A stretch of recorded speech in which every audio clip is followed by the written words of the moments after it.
Trump est-il en train de perdre son emprise sur l'Amérique? Et si ce que nous vivons aujourd'hui n'était pas simplement une crise politique, mais un tournant historique? Depuis des années, Donald Trump règne sur le Parti républicain avec une poigne de fer, dictant les règles du jeu, imposant ses alliances, ses colères, ses vérités alternatives. Mais quelque chose a changé. Une fracture s'élargit dans les fondations du Parti conservateur américain. Et ce changement, discret au départ, est en train de devenir un séisme. Dans les coulisses de Washington, dans les couloirs du Congrès, dans les studios de Fox News eux-mêmes, des voix commencent à se détacher. Des figures républicaines influentes, hier encore loyales, osent aujourd'hui défier Trump. Elles refusent ses manipulations, dénoncent ses stratégies de division et surtout, elles envoient un signal clair. Le Trumpisme n'est plus intouchable. Ce qui était autrefois impensable devient peu à peu réalité. Et ce basculement, aussi américain soit-il, dépasse largement les frontières des États-Unis. Pourquoi est-ce que cela nous concerne ici, en France? Parce que depuis 2016, Trump a inspiré bien au-delà de son électorat. Il a donné naissance à une vague mondiale de leaders populistes, décomplexés, prêts à bousculer les institutions au nom du peuple. En Europe, et en particulier en France, cette rhétorique a trouvé un écho. Marine Le Pen, Éric Zemmour et d'autres figures de la droite radicale ont surfé sur ce courant, parfois en l'adoptant mot pour mot. Le style Trump, fait de provocation, de conflits médiatisés, de simplification extrême, s'est imposé comme une stratégie politique à part entière. Mais voilà, si Trump vacille, si le Parti républicain commence à l'abandonner, alors tout l'édifice idéologique qu'il représente peut s'effondrer. Ce n'est pas simplement un homme politique affaibli, c'est un totem qui menace de tomber, et avec lui tout un imaginaire politique. Ce que nous observons aujourd'hui aux États-Unis pourrait bien être le début de la fin d'une ère. Une ère marquée par la désinformation, la polarisation extrême, le mépris des contre-pouvoirs et la glorification du chaos. Les conséquences de cette implosion pourraient être vertigineuses. Aux États-Unis, bien sûr, mais aussi en France, où des mouvements populistes continuent de s'alimenter des succès ou des défaites de Trump. La perte d'influence de l'ancien président américain pourrait provoquer une reconfiguration stratégique dans les partis d'extrême droite européens. Et au-delà du champ politique, c'est tout un modèle de communication, de pouvoir et de manipulation qui se retrouve remis en cause. Mais attention, ce n'est pas parce que Trump perd du terrain qu'il est hors jeu. Bien au contraire, l'instinct de survie du personnage est légendaire. Chaque attaque, chaque scandale, chaque abandon l'a souvent rendu plus dangereux, plus imprévisible. Et c'est précisément là que réside la tension dramatique de ce moment. Nous sommes à la croisée des chemins, face à un homme qui refuse de céder et à un parti qui commence à se libérer de son emprise. Le conflit est ouvert. L'histoire est en train de s'écrire. Et dans cette dynamique instable, chaque mot, chaque silence peut faire basculer l'équilibre. Ce que nous voyons n'est pas seulement une lutte pour le pouvoir, c'est un affrontement entre deux visions du monde. Et vous, qu'en pensez-vous? Croyez-vous que Trump est vraiment fini? Ou prépare-t-il un retour encore plus explosif? Dites-le nous dans les commentaires. Votre avis compte vraiment. Si vous aimez ce type d'analyse, appuyez sur le bouton j'aime pour nous soutenir. C'est un petit geste qui fait une énorme différence. Et bien sûr, abonnez-vous à la chaîne pour ne rien manquer des prochains épisodes. On va continuer à décrypter ensemble les enjeux cachés derrière l'actualité, toujours avec rigueur, clarté et sans langue de bois. Maintenant, entrons dans le cœur de cette bataille politique, qui pourrait redessiner non seulement l'Amérique, mais aussi l'équilibre global. Pendant des années, ils ont courbé l'échine. Ils ont suivi, en silence ou à voix haute, les élans les plus sulfureux de Donald Trump. Par peur, par calcul ou par conviction, une large partie du Parti républicain s'est alignée derrière un homme qui a transformé la politique américaine en théâtre permanent. Mais aujourd'hui, une fissure autrefois invisible devient un gouffre. Ce que l'on croyait être une loyauté absolue commence à ressembler à une stratégie de survie, abandonnée dès que le navire prend l'eau. Ce chapitre s'écrit dans le murmure des réunions à huis clos, dans les absences calculées lors des rassemblements pro-Trump, dans les prises de parole timides mais symboliques. Une rébellion silencieuse est en train de naître, et Trump le sent. Ce qui est frappant, c'est que cette distance croissante n'est pas toujours exprimée frontalement. Les républicains ne dénoncent pas tous Trump avec fracas. Ils l'ignorent, le contournent, changent subtilement de discours. Ils ne rient plus à ses blagues, n'applaudissent plus à ses coups de gueule. Ils évitent ses meetings, ses appels directs, ses demandes de soutien explicites. Ce sont des gestes discrets, mais redoutables. En politique, le silence peut être plus bruyant que la parole. Et dans le camp républicain, ce silence devient assourdissant. Pourquoi maintenant? Pourquoi ce réveil ou cette prise de distance à ce moment précis? Ce n'est pas seulement à cause des affaires judiciaires, bien qu'elles soient nombreuses et graves. C'est aussi une question de stratégie électorale. Beaucoup de républicains commencent à craindre que Trump ne soit plus un atout, mais un poids mort. Aux élections de mi-mandat, plusieurs candidats soutenus par lui ont échoué. Les sondages montrent une fatigue croissante dans l'électorat modéré. L'image d'un Trump invincible, maître absolu de la droite américaine, se fissure. Et cette image, c'est tout ce qui lui reste vraiment. Dans les coulisses, certains sénateurs parlent déjà d'une post-Trump era. Ils n'osent pas encore la proclamer en public, mais ils la préparent. Des figures comme Mitch McConnell ou Ron DeSantis adoptent des postures ambiguës, jamais totalement contre Trump, mais jamais totalement avec lui. Ils attendent, ils testent, et surtout ils observent, ils scrutent chaque chute dans les sondages, chaque nouvelle inculpation, chaque signe de lassitude chez les militants. Le moindre affaiblissement est une opportunité. Car dans le monde impitoyable de la politique américaine, le pouvoir n'aime pas le vide.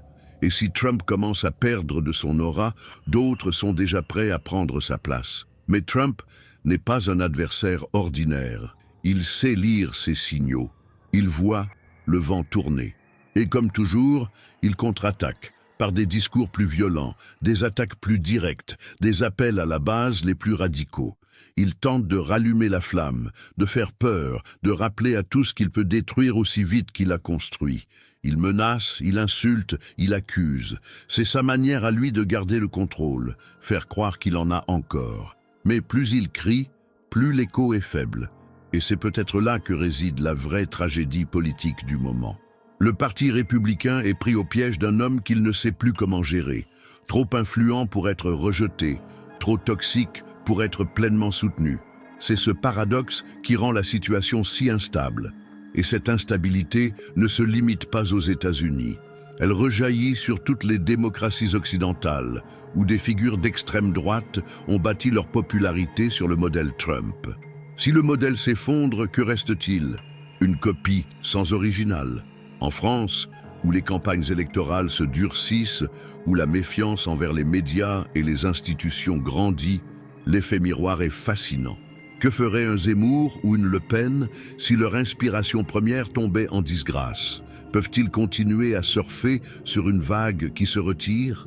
Ou devront-ils se réinventer au risque de perdre leur propre électorat? Ces questions sont fondamentales et elles commencent à se poser sérieusement dans les cercles stratégiques de la droite radicale française. C'est ici que vous entrez en jeu. Que pensez-vous de cette fracture au sein du Parti républicain? Est-ce le début d'une libération ou juste une illusion de rupture? Et selon vous, Trump est-il vraiment en train de perdre le contrôle? Ou manipule-t-il encore l'agenda à sa manière? Partagez vos réflexions dans les commentaires. Vous pouvez même écrire simplement « fracture » ou « fin de règne » si vous êtes du genre plus discret, mais que vous voulez quand même faire entendre votre voix. Ce que Trump laisse derrière lui dépasse largement sa personne.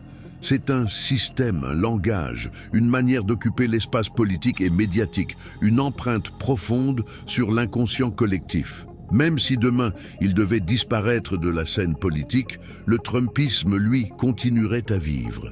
Et c'est précisément ce qui inquiète une partie de l'establishment républicain, mais aussi les démocraties occidentales dans leur ensemble. Car on ne combat pas un fantôme avec des arguments rationnels. On ne démonte pas un phénomène culturel avec une simple élection. Le Trumpisme a redéfini les règles du jeu. Il a banalisé l'idée que l'on peut gouverner sans vérité, qu'on peut faire campagne avec des ennemis imaginaires, qu'on peut mobiliser les masses, non pas avec des idées, mais avec des peurs. Ce modèle a fait école. En Hongrie, au Brésil, en Italie, en France, l'onde de choc a traversé les frontières.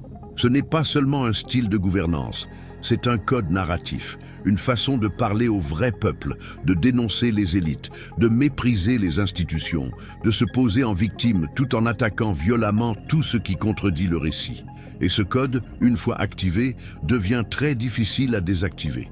Les républicains qui tentent aujourd'hui de tourner la page Trump ne font pas seulement face à un homme. Ils affrontent un système qu'ils ont eux-mêmes nourri. Chaque tweet ignoré, chaque mensonge toléré, chaque attaque applaudie a contribué à faire grossir cette machine. Et aujourd'hui, certains découvrent avec amertume qu'il est presque impossible de l'arrêter sans se renier eux-mêmes. C'est là toute la complexité du moment. Ceux qui veulent passer à autre chose sont aussi ceux qui ont permis que tout cela advienne. Et leur crédibilité est en jeu. Mais il y a pire. Le Trumpisme a injecté dans la société américaine une méfiance profonde, presque irréversible, envers les mécanismes de contrôle démocratique. La presse, corrompue, la justice, instrumentalisée, les élections, manipulées, les experts, complices. Ce climat d'hostilité permanente envers tout contre-pouvoir est devenu un carburant pour des millions d'électeurs. Et tant que ce carburant existe, quelqu'un saura l'utiliser, même si ce n'est plus Trump lui-même. C'est pourquoi la lutte interne au Parti républicain ne ressemble pas à une simple crise de leadership. C'est une bataille culturelle, presque spirituelle, entre deux visions de l'Amérique. L'une qui croit encore aux règles, à l'équilibre des pouvoirs, au débat démocratique, et l'autre qui voit dans la politique un combat existentiel où tous les coups sont permis, où l'émotion prime sur la raison, où la loyauté à une figure l'emporte sur toute forme d'institution. Et ce glissement ne concerne pas uniquement les États-Unis. En France, on voit émerger les mêmes tendances, méfiance généralisée, rejet des médias, théorie du complot banalisée, simplification à outrance, personnalisation extrême du pouvoir. On ne débat plus, on choisit son camp. On ne lit plus des faits, on cherche à confirmer ses croyances. Dans ce contexte, la vérité devient secondaire, et celui qui crie le plus fort attire l'attention. C'est une transformation lente, mais profonde. Et chaque mot de Trump, chaque mimique, chaque provocation continue d'alimenter ce nouveau paysage politique. Ce qui est fascinant, c'est de voir comment ce phénomène perdure, même lorsque Trump lui-même semble s'effacer. Le système qu'il a bâti est autonome. Il vit à travers les médias alternatifs, les réseaux sociaux, les think tanks conservateurs, les influenceurs d'extrême droite. Il se diffuse par l'humour, les mèmes, les slogans. Il est devenu une culture, avec ses codes, ses héros, ses ennemis. Et cette culture ne disparaîtra pas avec une défaite électorale ou une condamnation judiciaire. Elle doit être désapprise, déconstruite, et c'est un processus long, incertain, douloureux. En attendant, le Parti républicain vacille. Il avance à l'aveugle entre deux stratégies, celle de la rupture et celle de la continuité. Et tant qu'il n'aura pas tranché, il restera prisonnier.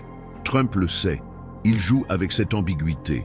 Il sait que le simple fait de ne pas disparaître est une forme de contrôle. Il sait que chaque hésitation renforce son pouvoir. Il n'a pas besoin d'être au sommet pour rester au centre. Il suffit qu'on parle encore de lui. Et pendant que les républicains tergiversent, il reste l'ombre omniprésente au-dessus de chaque décision, de chaque campagne, de chaque discours. Et c'est là que réside peut-être la question la plus inquiétante. Trump a-t-il vraiment besoin d'être présent pour continuer à régner? Peut-on réellement parler de fin du Trumpisme alors que ces codes sont devenus le langage commun d'une partie de la droite mondiale? Ce ne sont pas des questions rhétoriques. Elles appellent à une réflexion profonde sur la manière dont les idées s'enracinent, même quand leurs promoteurs semblent affaiblis. Alors maintenant, je veux entendre ce que vous en pensez. Pensez-vous que l'héritage de Trump est plus dangereux que sa propre personne? Selon vous, peut-on vraiment tourner la page quand le livre est encore ouvert? Partagez votre réflexion dans les commentaires. Même une simple phrase comme « le fantôme reste » ou « c'est culturel maintenant » peut nourrir cette discussion. Et si vous avez une autre lecture des événements, exprimez-la, parce qu'ici on débat pour comprendre, pas pour imposer. Il est impossible de comprendre l'emprise du Trumpisme et plus largement des mouvements populistes contemporains sans aborder un mot qui traverse tous les discours, toutes les stratégies, toutes les manipulations, la peur. C'est elle qui structure les récits, qui oriente les votes, qui justifie les excès, qui paralyse la réflexion.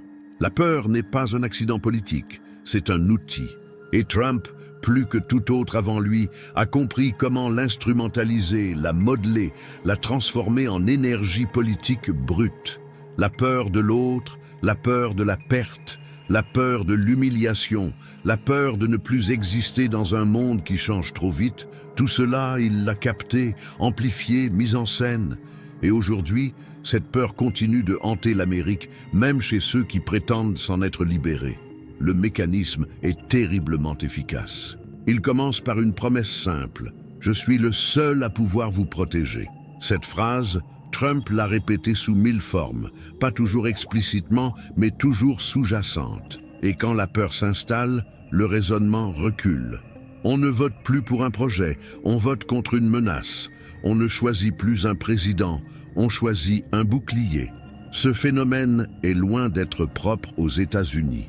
Il est devenu une logique mondiale, une sorte de réflexe collectif dans des sociétés saturées d'incertitudes. L'économie mondiale est instable, les emplois se dématérialisent, les guerres sont hybrides, l'environnement menace, les repères sociaux explosent. Face à ce tumulte, les lecteurs moyens cherchent un repère, et ceux qui savent incarner cette figure de stabilité, même factice, captent une attention disproportionnée. Le Trumpisme a redéfini ce que signifie parler au peuple. Ce n'est plus une question de classe sociale ou de niveau d'éducation. C'est une question de ressenti, d'émotion, de perception de déclassement. Des millions d'Américains ne se reconnaissaient plus dans l'Amérique institutionnelle, médiatique, universitaire.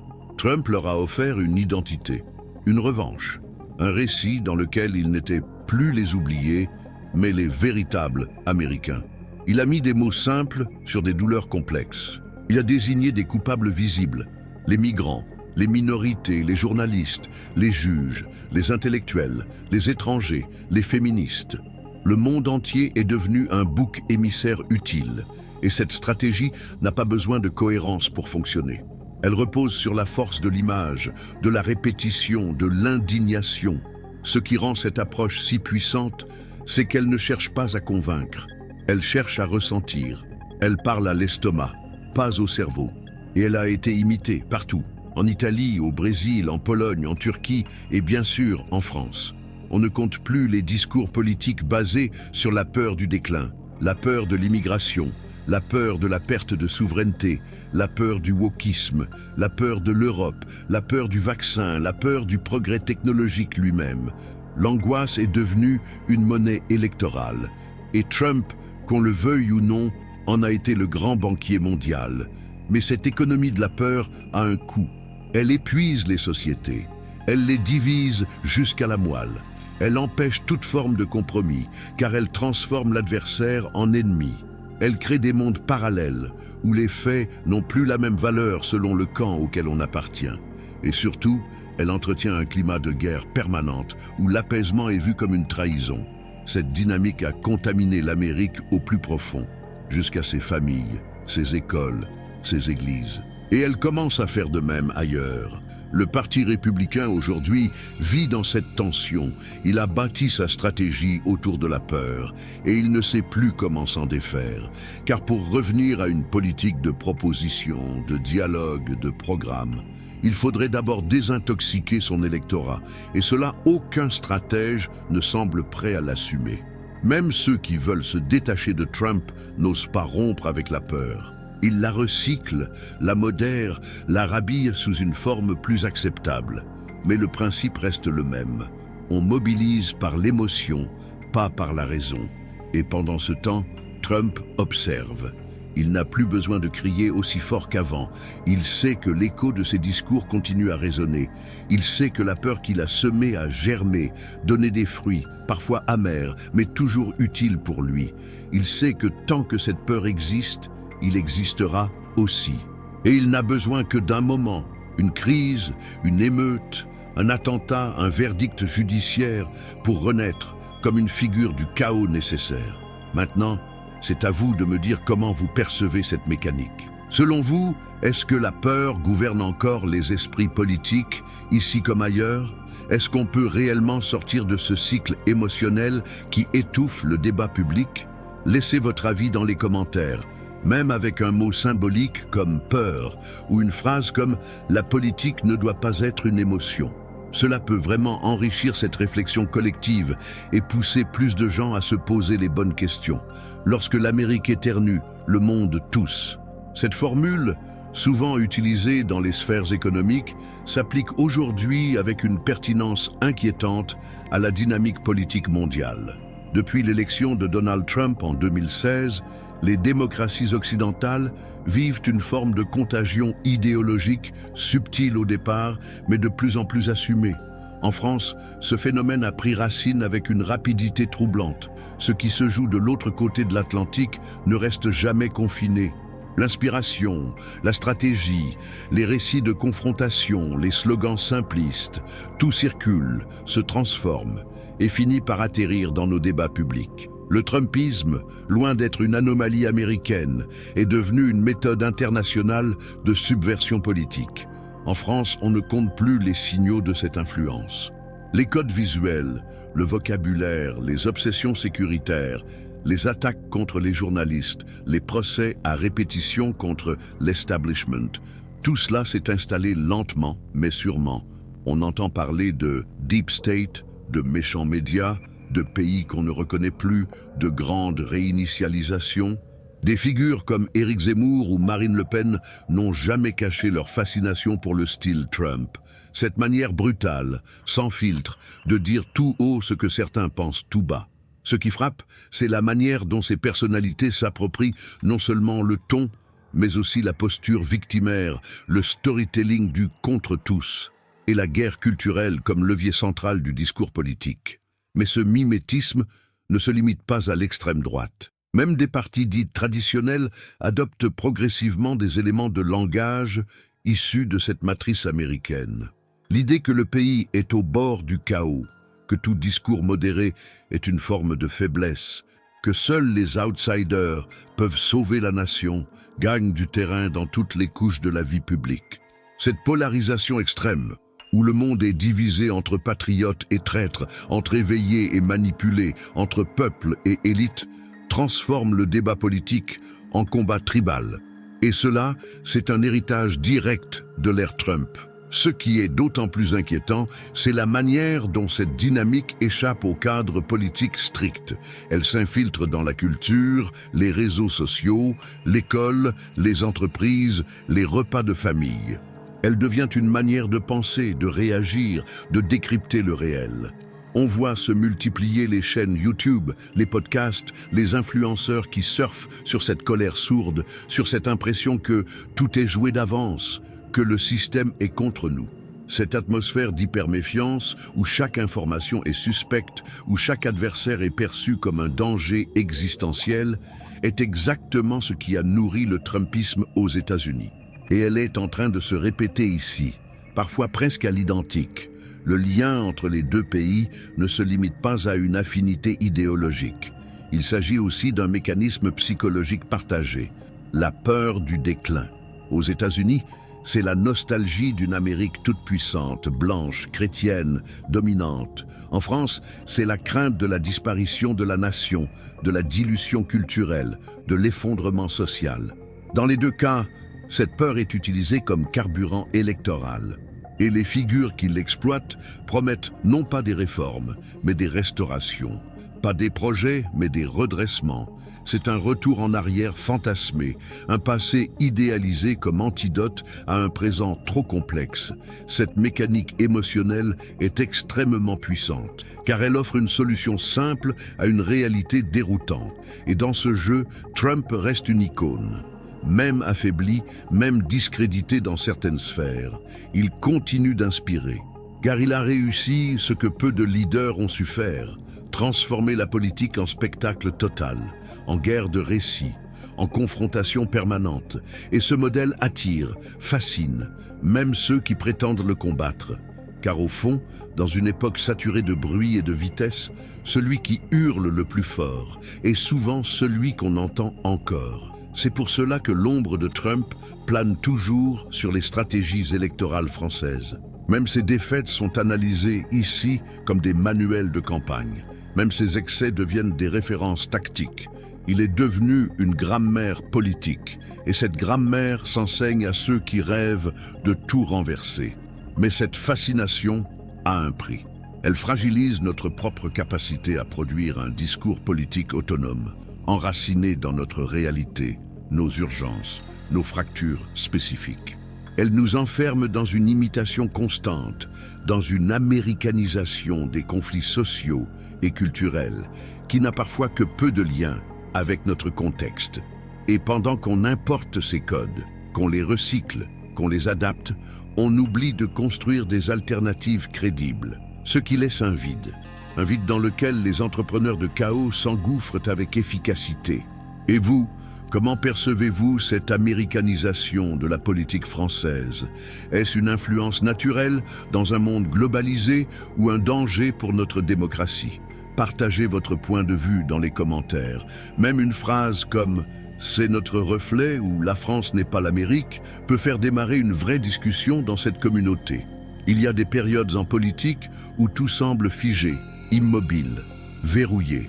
Et puis, sans prévenir, une série de gestes minuscules, de déclarations ambiguës, de regards évités, vient rompre le pacte invisible. C'est exactement ce que l'on observe aujourd'hui au sein du Parti républicain. Ce qui était encore hier une fidélité assumée à Donald Trump s'est transformé en prudence, puis en gêne, et désormais en désaveu à peine voilé. Cette évolution n'est pas anecdotique. Elle marque un point de bascule. Un de ces moments où un système commence à s'effondrer, non pas sous les coups de ses ennemis, mais sous le poids de ses contradictions internes. Et ce glissement, à peine perceptible pour ceux qui regardent la surface, est en réalité une rupture tectonique. La dynamique est d'autant plus fascinante qu'elle ne repose pas sur une crise spectaculaire, mais sur une accumulation de signes faibles. Une poignée de sénateurs qui prennent leur distance. Des gouverneurs qui refusent de soutenir certaines primaires. Des anciens alliés qui évoquent soudainement la fatigue Trump. Des donateurs historiques qui orientent leur argent ailleurs. Des médias conservateurs qui, lentement, modèrent leur ton. Ce ne sont pas encore des trahisons frontales, mais ce sont des fractures nettes. Et dans l'histoire politique, ce sont souvent ces ruptures silencieuses qui précèdent les effondrements les plus brutaux. Car elles indiquent que le centre ne tient plus, que le cœur du pouvoir ne croit plus à sa propre légende. Trump, évidemment, ne reste pas passif face à ce retournement. Il attaque, il humilie, il désigne, il tente de réactiver la peur, de rappeler aux siens qu'il peut faire tomber ceux qui s'éloignent. Il convoque le passé glorieux, les victoires électorales, les foules enthousiastes. Il ressuscite les figures ennemies, Joe Biden, Barack Obama, Hillary Clinton, comme pour relancer la machine de guerre narrative. Mais l'effet n'est plus le même. Quelque chose s'est éteint. L'enthousiasme est devenu mécanique. L'adhésion s'est transformée en habitude. Ce n'est plus de la ferveur, c'est de l'inertie. Et cette inertie, à terme, est mortelle en politique. Ce qu'on perçoit alors, c'est un changement d'énergie. Les regards ne sont plus tournés vers Trump, mais vers ceux qui viendraient après lui. Des figures plus jeunes, plus stratégiques, plus calibrées. Ron DeSantis, bien sûr, mais aussi d'autres noms qui émergent discrètement. Ils ne crient pas aussi fort, ne cherchent pas à dominer l'attention à chaque instant, mais ils avancent. Ils construisent, ils prennent des notes sur les erreurs de Trump pour ne pas les reproduire. Et surtout, ils comprennent une chose fondamentale. Ce n'est pas en attaquant Trump de front qu'on gagne, c'est en le contournant, en incarnant autre chose, en offrant à l'électorat la promesse d'un nouveau départ, sans dire explicitement que l'ancien était un échec. Ce moment de bascule est donc aussi un moment de flou, de réorganisation, de jeu d'ombre. Et ce flou est dangereux, car dans les périodes de transition, les tensions s'exacerbent. Ceux qui se sentent trahis peuvent devenir incontrôlables. Les radicaux se radicalisent encore plus, les théories du complot se multiplient, les appels à la violence trouvent un terreau fertile. On l'a vu avec l'assaut du Capitole, on peut très bien l'imaginer se reproduire sous une autre forme. Le Trumpisme n'a jamais été un simple courant d'idées. C'est un mouvement profondément émotionnel, viscéral, souvent irrationnel. Et quand ses membres perçoivent que leur figure tutélaire est menacée, ils n'ont plus rien à perdre. Ce risque est réel et il dépasse les frontières des États-Unis. Car cette instabilité interne à la droite américaine peut contaminer les droites européennes. En France, par exemple, le moindre affaiblissement de Trump est lu comme un signal. S'il lui chute, alors ses imitateurs doivent ajuster leur posture, se réinventer ou disparaître. C'est un jeu d'équilibre instable, où chaque geste à Washington a un écho à Paris. Ce n'est pas simplement une guerre d'images, c'est une lutte pour l'avenir du récit conservateur mondial. Et dans ce récit, le rôle de Trump devient flou. Est-il encore le héros ou commence-t-il à devenir le boulet? Cette tension narrative, cette perte de contrôle du récit est la plus grande vulnérabilité d'un leader comme Trump. Car sa force n'a jamais été dans la cohérence ou la compétence, mais dans la maîtrise du tempo médiatique. Il savait quand choquer, quand diviser, quand provoquer. Mais aujourd'hui, ce timing semble déréglé. Le monde a changé de vitesse. Et Trump, qui avait l'air d'un accélérateur en 2016, ressemble de plus en plus à un frein. Il parle encore, beaucoup, mais l'impact diminue. Les réponses sont plus tièdes. L'onde de choc se dissipe. Et ce moment, cette perte de puissance narrative, pourrait bien être le vrai point de non-retour. Alors maintenant, je vous demande, que voyez-vous dans ce silence qui s'installe autour de Trump? Est-ce le calme avant une nouvelle tempête ou les premiers signes d'un effacement durable? Laissez votre réponse en commentaire, même avec une formule simple comme « le vent tourne » ou « fin de cycle ». Chaque mot compte, surtout dans un moment où les certitudes vacillent. Pendant longtemps, Donald Trump a été bien plus qu'un président ou un homme politique. Il a été un symbole, une construction médiatique à lui seul, une figure totale qui existait simultanément dans la politique, dans le divertissement, dans le business et dans l'inconscient collectif. Il était son propre média, son propre mégaphone, son propre mythe. Mais ce qui faisait sa force est aujourd'hui en train de se retourner contre lui. Car le mythe s'effrite. Il ne séduit plus avec la même intensité. Il ne scandalise plus avec la même efficacité. Et cette lente érosion de l'image, presque imperceptible au départ, est aujourd'hui une réalité palpable. Ce n'est pas un effondrement brutal, mais un glissement continu, un affaissement progressif du pouvoir symbolique qui avait autrefois tout emporté sur son passage. Ce déclin n'est pas seulement visible dans les sondages ou dans les éditoriaux politiques. Il se manifeste dans des choses bien plus subtiles. L'absence de buzz autour de ses interventions, l'indifférence des grands réseaux sociaux, la perte de réactivité des médias traditionnels. Même ses adversaires ont cessé de le prendre comme cible principale, comme s'ils pressentaient que le combat n'en valait plus vraiment la peine. C'est cette indifférence, paradoxalement, qui en dit le plus long sur sa perte d'influence. Car pour un personnage dont l'énergie politique reposait sur le bruit, la réaction, la tension permanente, le silence est une forme d'effacement bien plus radicale qu'une opposition frontale. Mais attention, cette disparition n'est pas encore totale. Trump reste une figure clivante, encore capable de mobiliser une base importante. Cependant, cette base semble de plus en plus isolée, enfermée dans une bulle informationnelle où l'écho ne sort plus du cercle. Ce qui était autrefois un raz-de-marée culturel est devenu un microclimat. Il parle encore fort, mais à moins de monde. Et surtout, il convainc moins. Même ceux qui l'ont soutenu commencent à nuancer leur admiration. Ils évoquent la fatigue, le besoin de tourner la page, la volonté de renouveau. Ce vocabulaire, encore timide, est révélateur. Il marque la fin d'une fascination, l'usure d'une image qui a trop servi, trop choqué, trop brûlé. Dans le monde contemporain, l'image est tout. Ce n'est pas qu'un slogan, c'est une réalité sociologique. Ce qui n'est pas vu, partagé, viral, est considéré comme inexistant.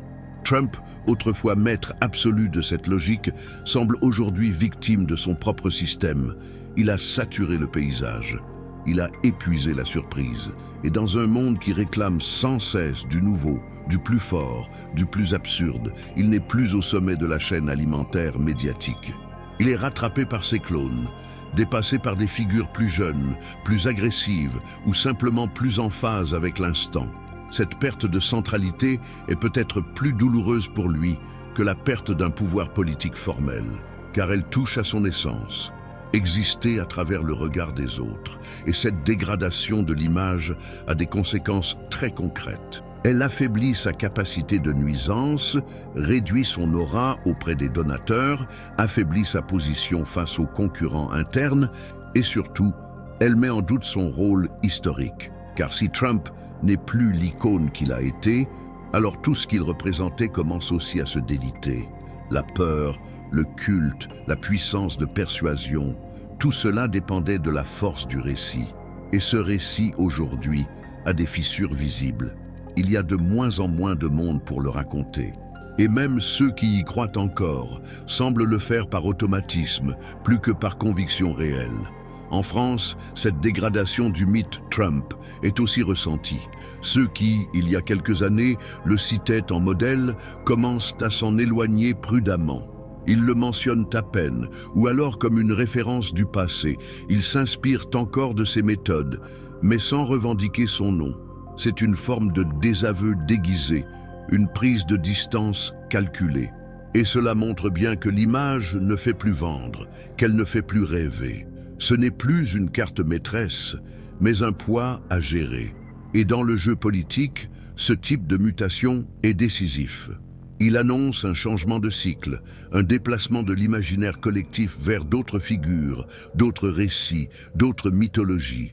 Ce moment de flottement est crucial, car il ouvre la voie à une recomposition profonde, à la fois aux États-Unis et ailleurs. Quand une figure aussi centrale perd de sa puissance symbolique, c'est tout l'équilibre idéologique qui peut être remis en question. De nouvelles voies peuvent émerger, de nouvelles configurations peuvent se dessiner. Mais tout dépendra de la capacité à proposer autre chose qu'un simple anti-Trump. Il faudra construire du sens, incarner une vision, offrir une émotion différente. Et cela demande du temps, de l'imagination et surtout du courage politique. Et vous, comment ressentez-vous cette transformation ? Pensez-vous que Trump est en train de disparaître ou simplement de se transformer pour mieux revenir ? Laissez votre avis dans les commentaires, même par un mot-clé comme « image usée » ou une phrase comme « le mythe se vide ». Votre point de vue compte surtout à ce moment charnière du récit.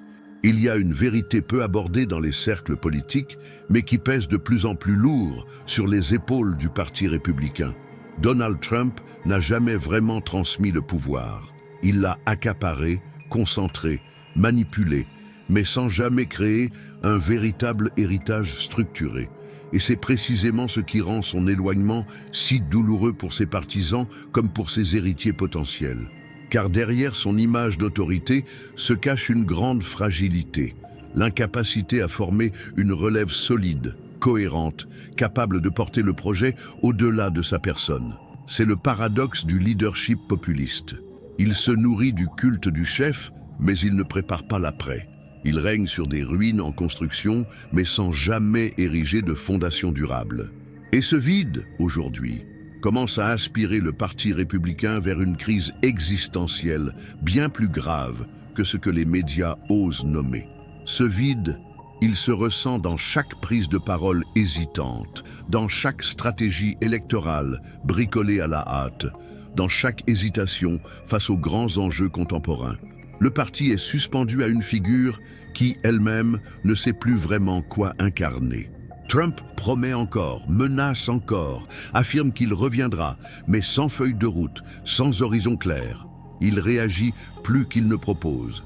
Il dénonce, comme toujours, mais sans construire une alternative crédible.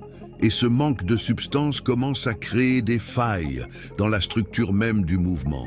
On assiste à une forme d'attente molle, où tout le monde regarde Trump, mais de moins en moins de gens l'écoutent vraiment. Ce phénomène n'est pas seulement politique, il est profondément humain. Il touche à la psychologie du pouvoir, à la peur de la succession, à la difficulté de laisser une empreinte qui dépasse l'ego. Trump n'a pas bâti une école de pensée, il a bâti un spectacle.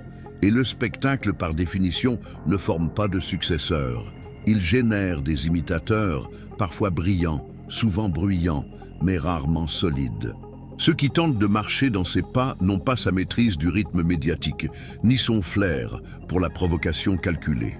Et ceux qui voudraient s'en distinguer peinent à exister dans un environnement saturé par sa silhouette omniprésente. Résultat, une confusion stratégique qui empêche toute vision collective d'émerger. Ce vide de leadership a des répercussions très concrètes. Il crée une fragmentation idéologique à l'intérieur du parti, où les tendances les plus extrêmes gagnent du terrain par défaut. Il pousse à des positionnements de plus en plus radicaux, non pas par conviction, mais pour combler l'absence d'un projet clair. C'est ainsi que l'on voit des figures marginales gagner en visibilité, des discours extrémistes devenir centraux et des propositions irréalistes prendre le dessus. L'excès devient une stratégie, non pas pour convaincre, mais pour exister. Et cette course à la surenchère rend toute reconstruction sérieuse de plus en plus difficile. À cela s'ajoute une crise de confiance entre les générations politiques. Les jeunes élus, souvent plus pragmatiques, plus soucieux de construire des alliances durables, se heurtent à l'ombre écrasante d'un passé trop présent. Ils n'osent pas encore rompre, mais ils ne veulent plus continuer. Ils avancent en terrain miné, sans repères clairs, tiraillés entre loyauté tactique et lucidité stratégique. Ce tiraillement est d'autant plus dangereux qu'il laisse la porte ouverte à un effritement interne. Et dans un système bipartisan comme celui des États-Unis, une telle implosion peut redessiner entièrement le paysage politique. Cette fragilité, Trump lui-même la ressent. Il tente de resserrer les rangs, de rappeler les anciens, de galvaniser ses soutiens les plus fidèles. Mais plus il essaie de contrôler, plus il expose le manque de relais solides. Il n'y a pas de Trumpistes de deuxième génération, seulement des opportunistes ou des nostalgiques. Et cela change tout, car un mouvement sans transmission est un mouvement condamné à se répéter en boucle, à tourner sur lui-même jusqu'à l'épuisement. Et cet épuisement, palpable dans les réactions molles de son propre camp, commence à devenir la norme. Ce constat, bien que centré sur le Parti républicain, a des résonances bien au-delà des États-Unis. En France, par exemple, cette difficulté à créer un leadership durable se reflète dans la manière dont les figures politiques les plus polarisantes échouent à construire une relève stable. Le phénomène est le même. Une personnalisation excessive, une centralisation du discours, une incapacité à fédérer autour d'un socle idéologique profond. Ce n'est pas seulement une crise de la droite, c'est une crise du charisme politique lui-même. On confond autorité et notoriété. On remplace la vision par la visibilité. Et à long terme, cela ne tient jamais. Alors comment voyez-vous cette situation ? Est-ce que vous pensez qu'un mouvement peut survivre à son créateur ? Peut-on vraiment reconstruire sur un vide ? Laissez votre avis dans les commentaires, même par une phrase comme « le pouvoir sans héritage est un piège » ou un mot-clé comme « succession impossible ». Ces mots nourrissent le débat et surtout permettent à d'autres de réfléchir avec vous. Ce qui rend la chute d'une figure politique réellement dangereuse, ce n'est pas son isolement progressif ou même sa perte d'influence directe. C'est ce moment fragile et explosif où ceux qui l'ont porté, protégé, défendu parfois jusqu'à l'absurde, commencent à prendre leur distance. Pas de manière frontale, pas en faisant éclater une déclaration fracassante. Non, ce genre de rupture s'exprime dans les interstices, des absences bien visibles, des silences lourds, des soutiens retirés au dernier moment, des commentaires mesurés mais significatifs. Et dans le cas de Donald Trump, ce processus est en cours. Lent, douloureux, ambigu, mais bien réel. Le Parti républicain ne se retourne pas contre lui d'un seul bloc. Il se désagrège par couches successives, comme une mue lente et incertaine, dans laquelle chaque ancien allié devient à sa manière un détonateur discret. Ce phénomène est visible chez les figures les plus emblématiques du trumpisme institutionnel. Certains anciens ministres, autrefois inconditionnels, se permettent aujourd'hui de prendre la parole pour dénoncer le manque de cap, l'obsession du conflit, l'isolement stratégique. Des membres influents du Congrès, qui suivaient la ligne sans poser de questions, esquivent désormais les interviews ou se réfugient derrière des formules vagues sur l'unité du parti. Les donateurs, dont le pouvoir est plus subtil mais bien plus structurant, déplacent leur argent vers d'autres candidats, misant sur des figures plus jeunes, moins controversées, plus présidentiables, dans un climat post-crise. Et dans les think tanks conservateurs, l'heure n'est plus à la défense aveugle, mais à la réécriture prudente d'un nouveau récit.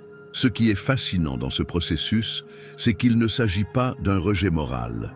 Il n'y a pas, dans la plupart des cas, de remise en question des années Trump sur le fond. Ce qui pousse ces figures à s'éloigner, c'est une forme de lassitude stratégique. Trump ne gagne plus comme avant. Il ne fait plus peur. Il ne mobilise plus les électeurs modérés, et dans certains États clés, il devient même un obstacle. Le calcul est simple. Le soutien qu'il apporte n'est plus rentable. Pire, il devient risqué. Et quand la loyauté politique entre en conflit avec la survie électorale, la seconde l'emporte presque toujours. Mais cette désolidarisation ne se fait pas sans dégâts. Elle nourrit une fracture intérieure.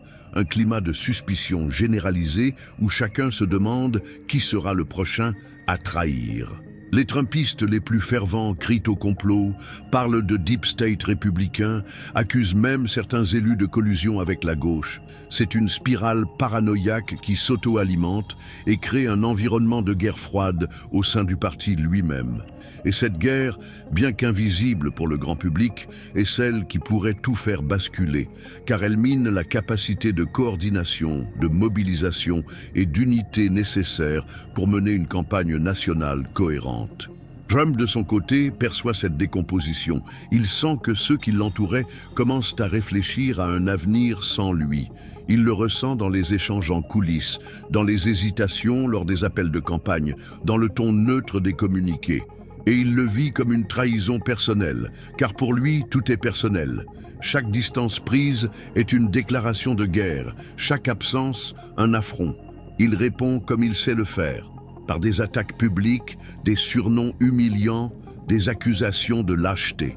Il tente de reconstituer le récit du « nous contre eux », même quand le « eux » se trouve désormais dans son propre camp. Mais cette stratégie, autrefois redoutablement efficace, semble moins mordante. Elle fatigue, elle agace, elle divise plus qu'elle ne mobilise, et c'est ici que la mécanique devient explosive. Car quand un leader affaibli tente de resserrer les rangs en accentuant la division, il risque de précipiter sa propre chute. Le moindre incident peut devenir le catalyseur d'un désengagement collectif, un mauvais résultat électoral, une inculpation retentissante, un clash interne médiatisé, une fuite dans la presse. Le système Trump est comme une machine sous pression, où chaque ancienne pièce loyale peut, à tout moment, devenir un facteur d'implosion. Et l'histoire nous a appris que ce genre de rupture ne se fait jamais dans la douceur. Elle survient d'un coup, dans un moment où tout semble encore stable, jusqu'à ce que le sol se dérobe. Ce scénario n'est pas hypothétique, il est en préparation. Il est inscrit dans les comportements, dans les choix discrets, dans les repositionnements silencieux. Il est déjà en cours dans certaines primaires, dans certains sondages, dans certaines alliances locales. Et il sera déterminant pour la prochaine grande échéance électorale. Si Trump ne parvient pas à retenir ses alliés, alors il ne sera plus qu'un souvenir vivant, une force symbolique sans véritable pouvoir opérationnel. Et dans le monde brutal de la politique américaine, le symbole sans stratégie est souvent éliminé, vite et sans remords. Alors vous, Comment percevez-vous cette implosion en cours? Croyez-vous que les alliés de Trump sont en train de se retourner ou simplement d'attendre leur moment? Écrivez votre avis en commentaire. Vous pouvez résumer en une phrase comme « Le mur se fissure de l'intérieur » ou « Il prépare la sortie ». Ce genre de message fait toute la différence pour alimenter notre échange et enrichir cette analyse à plusieurs voix. Si vous êtes arrivé jusqu'ici, c'est que ce contenu a résonné en vous d'une manière ou d'une autre.